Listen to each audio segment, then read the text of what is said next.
A story from the African slave trade. Long before the world had cars, planes, or modern cities, there stood a quiet village deep in the forests of West Africa. The mornings there were peaceful. Roosters crowed as the sun slowly rose above tall palm trees. Women walked toward the river carrying clay pots on their heads.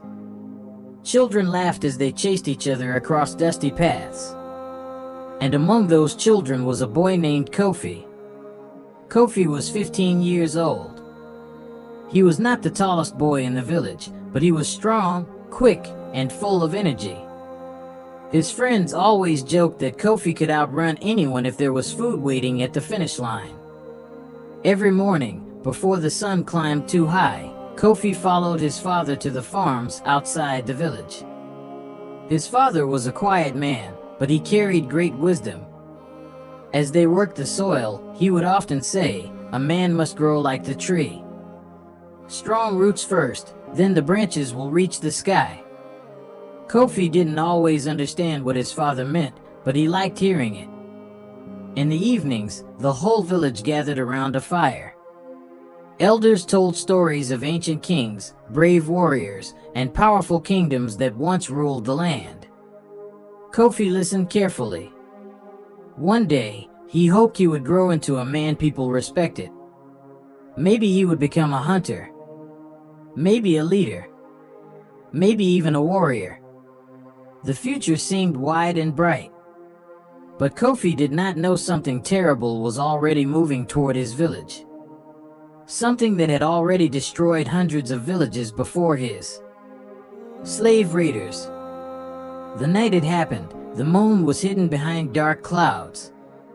Kofi had just fallen asleep when suddenly, bark! Bark! Bark!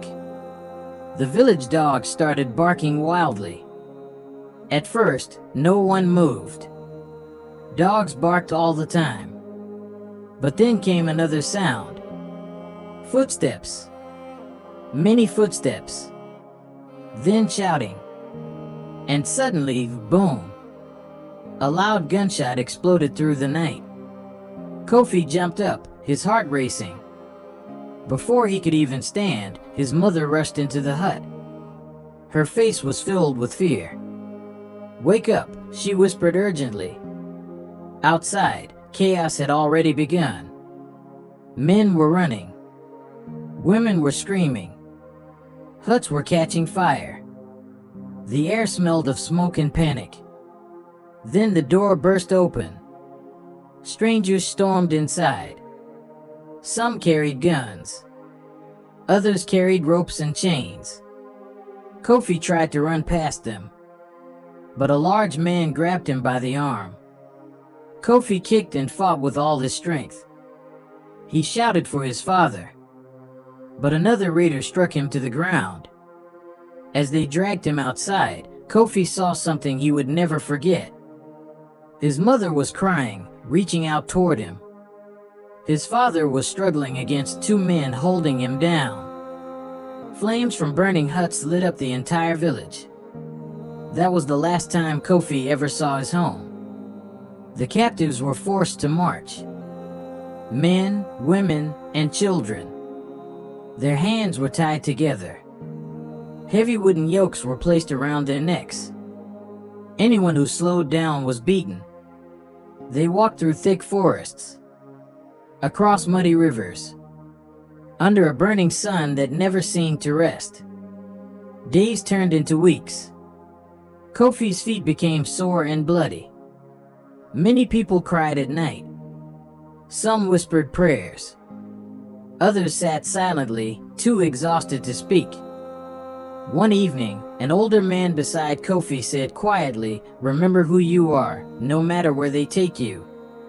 Kofi didn't fully understand the words then, but he remembered them. Finally, after many painful days of marching, they reached a place Kofi had never seen before. The ocean.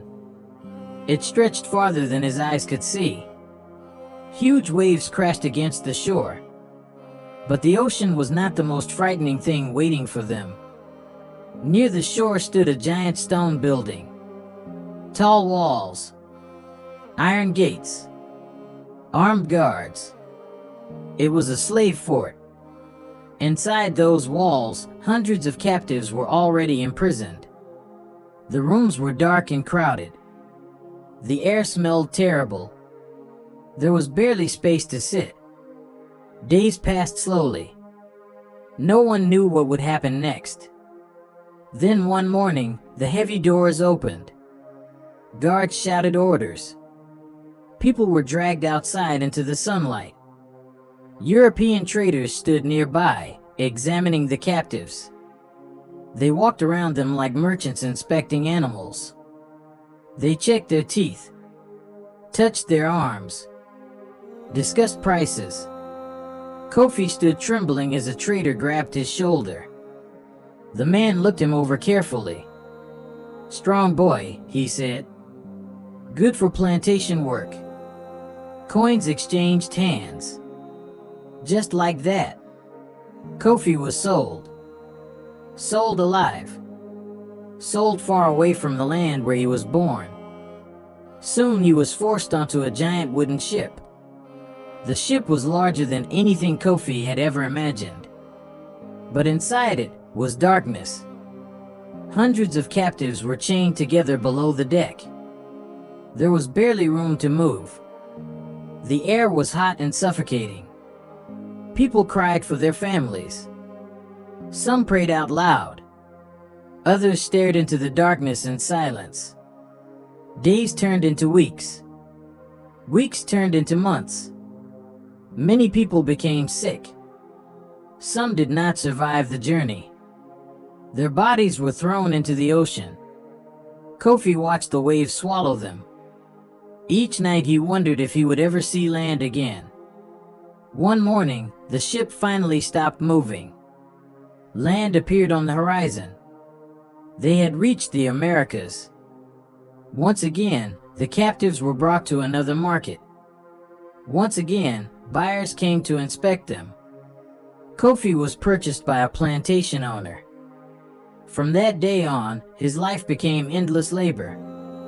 From sunrise to sunset, he worked in vast fields under the blazing sun, cutting crops, carrying heavy loads, following orders shouted by overseers. Years passed. Kofi grew older, stronger, but he never forgot his village. Sometimes at night, when the plantation was quiet, he would sit with other enslaved workers and tell them stories. Stories about the forests of Africa. Stories about rivers, drums, and village fires. Stories about freedom. He wanted them to remember something important. Before they were slaves, they were people. They had families. They had names. They had homes. And no chain in the world could erase that truth. Today, history tells us that millions of Africans were taken during the transatlantic slave trade. Many stories were never recorded. Many voices were lost forever. But stories like Kofi's remind us of the strength and resilience of those who survived one of the darkest chapters in human history. Because even though their bodies were taken across the ocean, their spirit, their culture, and their history lived on. And their story will never be forgotten.